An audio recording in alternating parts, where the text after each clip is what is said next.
determine at what point any pursuit is no longer ethical.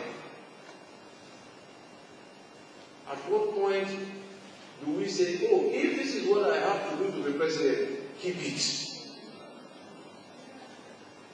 If this is what I have to do to be governor, I won't cross this line. I believe, therefore, that we couldn't have had more competent speakers to address us on values than the two men who these organizers have so carefully and, I must say, very appropriately chosen to make presentations of this subject. First is His Excellency Ambassador Carrington. Of course, the second is His Excellency Ambassador Fashola. We believe that these men have lived lives of very Spartan and enviable values, and they will be able to do more than justice to the subject that has brought us together. I'd like to conclude therefore by thanking you once again for giving me the opportunity to be here and also to metamorphose from a guest of honor to make up an open remarks and to pray your indulgence somewhere in the course of the proceedings to very quietly make my exit because I am keeping 7 of the elected local government and local chairman of the local government waiting. The Director General of the Lagos State Public Service Development Center, Mrs. Babatunde, will stay on and represent me after I have been my exit. Mrs. Babatunde is seated right behind the top of the. Thank you very much.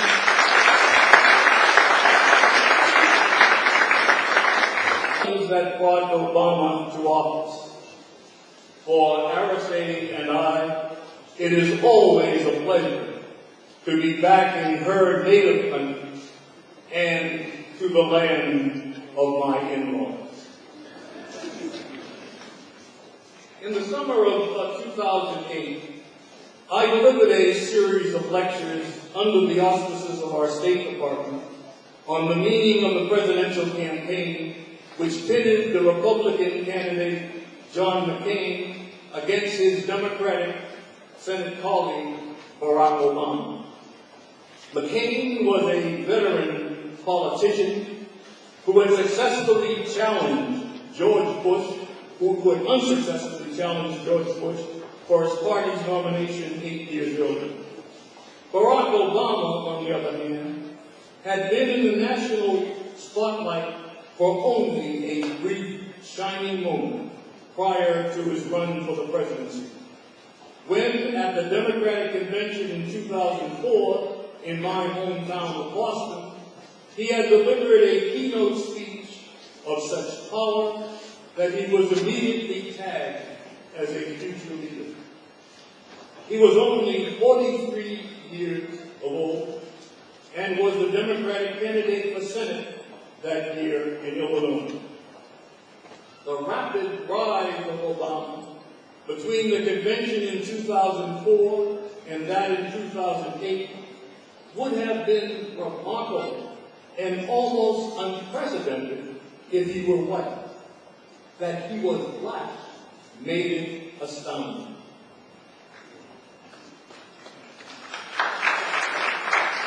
By the time I was serving here as ambassador in the last decade of the 20th century, the United States had made giant strides away from its racist and segregationist past.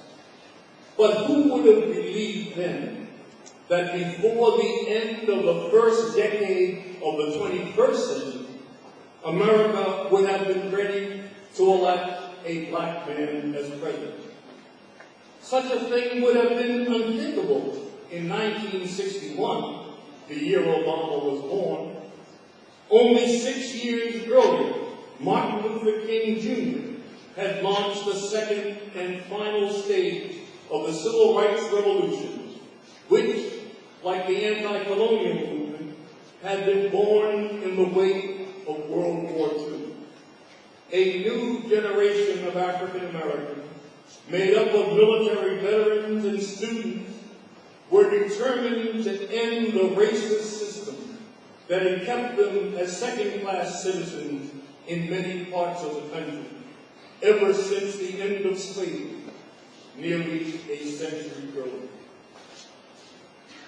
It has long been part of the American legend that any child could dream of one day becoming president.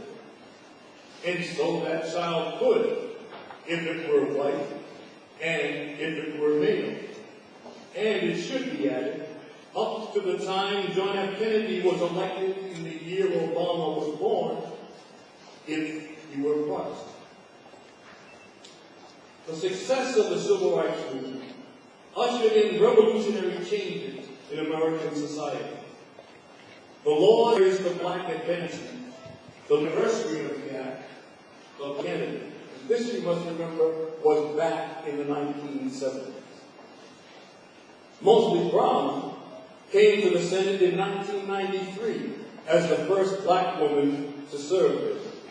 Her dreams of higher office were crushed, not by anything she did in America, but by what she did here in Nigeria. She came here in 1996 on a private visit to meet with Sani Abacha. Her fiancé was on Abacha's payroll. On her return home, she defended Abacha's human rights record from the floor of the United States Senate. When she was here, she and I had some very spirited confrontations. I reported to the State Department on her visit, which they had not known about, and all hell broke loose. Her Abacha connection became one of the main charges leveled against her by her opponent in her re-election bid in 1998, and she was defeated. It marked the first time that a charge of corrupt cooperation with a Nigerian government official had driven an American legislator from office. Congressman William Jefferson was to suffer a worse fate for his Nigerian escapade a few years later, when, in addition to losing his seat, he was sent to prison for 13 years, reportedly the longest sentence ever handed down to a congressman for bribery. You may have read in the newspaper about how the FBI found $90,000 of cash stored in his freezer. And it was reportedly to be used to bribe Nigerian officials so that some of his clients could get business contracts. Edward Brooke, as early as the 1960s and 70s, demonstrated through holding high elective office viability and seriously considered a possibility to be included on a presidential ticket. But it was a man who followed that road less traveled by that convinced me finally that America was willing to accept an African American as president. General the Vietnam War had been able to do, and a young, recently elected senator from Illinois. They were the children and grandchildren of those who in the 1960s and 70s had brought about the greatest social revolution in American history. They were also